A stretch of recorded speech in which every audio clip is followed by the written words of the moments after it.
La siguiente regla es simplificación o eliminación de la conjunción. Es el paso inverso de la conjunción, ¿no es cierto?, de la regla anterior. Si tengo alfa conjunción beta, o sea, si tengo alfa y beta, entonces puedo simplemente inferir alfa. O bien, si tengo alfa y beta, entonces puedo inferir simplemente beta. Esta es la simplificación. Teniendo una conjunción, yo me puedo quedar o bien con una de las partes o bien con la otra. No las dos a la vez, sino o bien opto por sacar alfa o bien opto por sacar beta.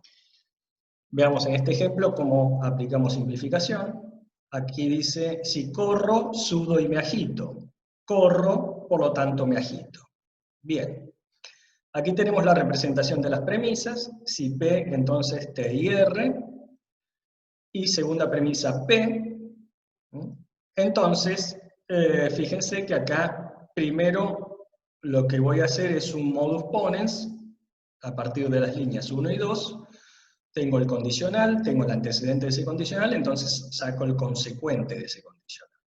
Pero el consecuente de ese condicional dice T y R, o sea, sudo y me agito. Pero yo tengo que llegar a la conclusión simple de me agito. Bueno, pero como T y R es una consecuencia de las premisas, entonces R, por simplificación, también es una consecuencia. Si T y R es verdadero, R será verdadero. Y entonces lo justifico diciendo que apliqué simplificación en la línea 3. Fíjense que a diferencia del modus ponens, aquí la regla de simplificación tiene una sola premisa, alfa y beta. Entonces voy a justificar apelando a esa sola línea que es la que utilicé para hacer esta derivación. Siguiente regla. Esta regla se llama silogismo disyuntivo. No es un silogismo categórico, como ya ustedes conocen, porque acá no estamos trabajando con proposiciones categóricas, simplemente silogismo por extensión se le suele llamar a cualquier razonamiento. Entonces, esta regla lo que me dice es que si tenemos una disyunción, formada por alfa y beta, o sea, alfa o beta, y tenemos la negación de una de sus partes, en este caso de alfa, entonces podemos obtener la otra. La idea es, o se cumple alfa o se cumple beta. Si no se cumple alfa, entonces se va a cumplir beta. Y lo mismo podría decir, si tengo alfa o beta y no se cumple beta, entonces se cumplirá alfa. Vamos a ver cómo aplicamos silogismo disyuntivo en este razonamiento. Un poquito más complejo que los anteriores, porque ya vamos encadenando, a medida que conocemos las reglas, vamos encadenando distintas reglas para llegar a nuestra conclusión. Bien, este ejemplo dice, llueve o nieva. No nieva, pero truena. Por lo tanto, llueve y truena. Vamos a ver si podemos demostrar que es válido. Entonces, como premisas que tenemos, llueve o nieva, por un lado, y no nieva, pero truena por otro lado. Así que llueve o nieva, lo tenemos como P o Q, y no nieva, pero truena, pero es una conjunción, o sea, ¿cuándo es verdad que no nieva, pero truena? Y es verdad cuando no nieva y truena. Entonces, funciona desde el punto de vista lógico como una conjunción. Entonces aquí tenemos representada esa premisa como no Q y T. Bien, con esas dos premisas entonces vamos a llegar a la conclusión que nosotros queremos, que es llueve y truena, o sea, P y T. ¿Cómo lo hice en este caso? Bueno, yo apliqué primero una simplificación en la línea 2 para quedarme solamente con no Q. O sea que primero estoy infiriendo que no nieva. Ahora es donde voy a aplicar esta regla nueva del silogismo disyuntivo. Porque yo voy a decir, bueno, si llueve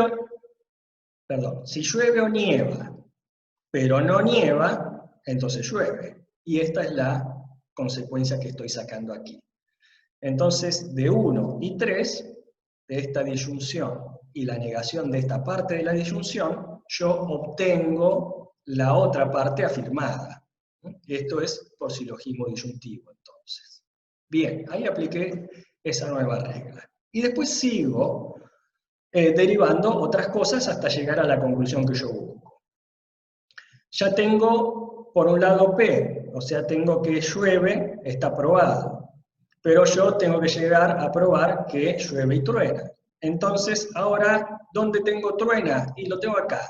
Lo tengo en la segunda premisa, donde me decía no Q y T. Esa premisa, de esa premisa, voy a hacer otra vez una simplificación. Perdón, aquí hay un error. Aquí en la línea 3, la simplificación se aplica sobre la línea 2, no sobre la línea 3, que es esta misma. Entonces acá hay un pequeño error, pero que es importante. Es línea 2 por simplificación. Esa es la justificación de la línea 3. Bien. Hecha esa aclaración, volvemos a la línea 5, que veo que T también la derivo por simplificación de esa línea 2. La línea 2 entonces ya la usamos antes, pero no hay ningún problema. Lo que tenemos probado lo podemos usar para todo lo que sea necesario. Así que la vamos a volver a usar. Ahora voy a aplicar entonces simplificación acá, pero para sacar esta vez la otra parte de la conclusión. Antes la usé para sacar no Q, ahora la aplico para sacar T. Entonces, 5 se justifica por aplicación de simplificación en la línea 2 y obtengo T. Bien, fíjense, en las últimas dos líneas obtuve P por un lado y obtuve T por el otro, y lo único que me falta hacer es unirlas en conjunción. Aplico entonces la regla de conjunción en 4 y 5 y obtengo la conclusión P y T.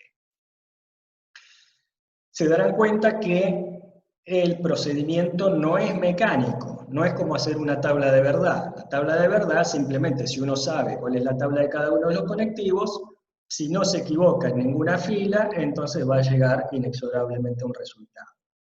De manera mecánica, es decir, simplemente siguiendo el procedimiento, siguiendo las instrucciones del procedimiento de construcción de una tabla de verdad, se llega al resultado. Aquí las instrucciones no son mecánicas, no me llevan por un sendero unívoco hacia el resultado. Aquí hay que aplicar un poco de creatividad, hay que pensar qué reglas tenemos, qué premisas tenemos o qué líneas tenemos y cómo podemos utilizar entonces las reglas en base a las líneas que tenemos para ir obteniendo nuevas conclusiones. Bien. La siguiente regla es adición. La adición es un tanto extraña, pero tiene su justificación lógica. Lo que me dice la adición es que si yo tengo una fórmula cualquiera, alfa, entonces puedo concluir alfa o cualquier otra fórmula que yo necesite. ¿Por qué? Porque si alfa es verdadera, como la disyunción es verdadera con al menos una de las dos partes verdaderas, sabiendo que ya alfa es verdadera, no me importa si acá yo agrego algo verdadero o falso. Entonces le puedo agregar cualquier cosa por adición, siempre con disyunción, no confundir, no con otro conectivo, siempre con disyunción. Puedo añadir entonces cualquier otra fórmula, sea verdadera o falsa, porque de todos modos, si es verdadero lo de arriba, va a ser verdadero lo de abajo. Vamos a ver cómo se aplica esta regla. Aquí tenemos este ejemplo. Si llueve o nieva, hay humedad.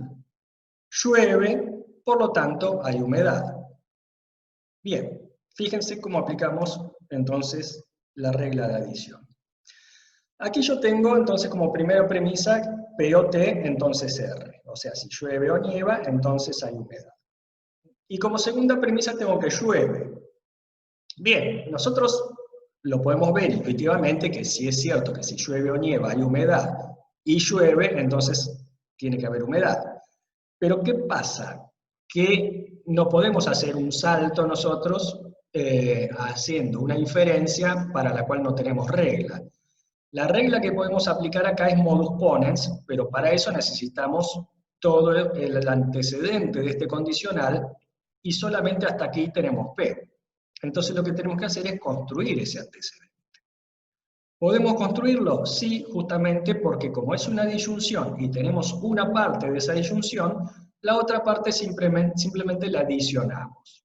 Si es verdadero P, va a ser verdadero P-T. Entonces, este paso de la línea 3 lo justificamos diciendo que lo inferimos a partir de la línea 2 por adición. Una vez que conseguí esto, que es el antecedente de este condicional, puedo aplicar el modus ponens y derivar entonces R, que es la conclusión que yo buscaba. De 1 y 3, entonces por modus ponens, se sigue R. Y la última regla que vamos a ver es esta que se llama silogismo hipotético, que es como un encadenamiento de modus ponens, pero donde el antecedente no se da, sino que lo tenemos como una hipótesis. Si se da alfa, entonces se da beta, y si se da beta, entonces se da gamma. Por lo tanto, si se da alfa, se va a dar gamma. Lo que muestra esta regla es que vale la transitividad para el condicional. Vamos a ver cómo aplicamos esta regla en este ejemplo. Llueve, si llueve hay humedad, si hay humedad se me eriza el pelo, luego se me eriza el pelo. Vamos a ver si es cierto que esta conclusión se sigue de esas premisas. ¿Qué premisas tenemos entonces? Bueno, según este diccionario, P entonces Q, y Q entonces R. Acá ya se ve que entonces de P entonces Q y Q entonces R, por silogismo hipotético podemos deducir P entonces R. Fíjense que la forma lógica coincide. Este consecuente es igual a este antecedente. Entonces eso me permite encadenar el antecedente de este condicional con el consecuente de este otro condicional y construir este condicional nuevo. Entonces acá eso es lo que hacemos. De las líneas 2 y 3 aplicamos silogismo hipotético y obtenemos la línea 4, P entonces R. Y una vez que tuve esa línea 4, ahora como esto es un condicional y acá en la premisa 1 tengo el antecedente de ese condicional, aplico un modus ponens y demuestro R, que es la conclusión que estaba buscando. Muy bien, esto es todo por esta parte. Hagan los ejercicios porque la deducción no hay manera de resolverla si no es con la práctica. La comprensión de las reglas la van a ir adquiriendo también a partir de la práctica y no vale tanto aprendérselas de memoria como aprender a usarlas usando.